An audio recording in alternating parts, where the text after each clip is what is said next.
Hi friends, welcome to Saina's dream kitchen. അപ്പോൾ നമുക്ക് എണ്ണ കാച്ചിയെടുക്കുന്നത് എങ്ങനെയാണെന്ന് നോക്കാം. ഫ്രഷായ കറിവേപ്പിലയും മുരിങ്ങയില പൗഡറും കൂടെ ചേർത്തിട്ടാണ് ഇന്ന് എണ്ണ റെഡിയാക്കി എടുത്തിട്ടുള്ളത്. ചൂടായ വെളിച്ചെണ്ണയിലേക്ക് ആദ്യം ഫ്രഷായ കറിവേപ്പില ഒന്ന് മിക്സിയിൽ ചതച്ചെടുത്തിട്ട് അത് ചേർത്ത് കൊടുത്തു. പിന്നെ മുരിങ്ങയില പൗഡർ എൻ്റെ കയ്യിലുണ്ടായിരുന്നു, അപ്പോൾ അതുകൂടെ അതിലേക്ക് ചേർത്ത് കൊടുത്തിട്ടുണ്ട്. ഇനി നല്ല പോലെ നമുക്കിതൊന്ന് ചൂടാക്കി എടുക്കാം. ചൂടായതിന് ശേഷം ഞാൻ അടുപ്പിൽ നിന്ന് മാറ്റി വെച്ചിട്ടുണ്ട്. ഇനി ചൂടോട് കൂടി തന്നെ കുറച്ചുകൂടെ ഫ്രഷ് കറിവേപ്പില ഇതിലേക്ക് ചേർത്ത് കൊടുക്കുകയാണ്.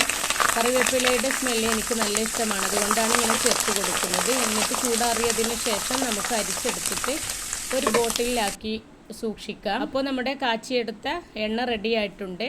മുരിങ്ങയിലയും കറിവേപ്പിലയും ഒക്കെ നമുക്ക് കിട്ടുന്ന സമയത്ത് നല്ലപോലെ ഉണക്കിയിട്ട് പൊടിച്ചെടുത്ത് വെച്ചാൽ മതി. അപ്പോൾ നമുക്കിതുപോലെ ആവശ്യമുള്ള സമയത്ത് അതെടുത്തിട്ട് നമുക്ക് ട്രൈ ചെയ്യാം. Thank you.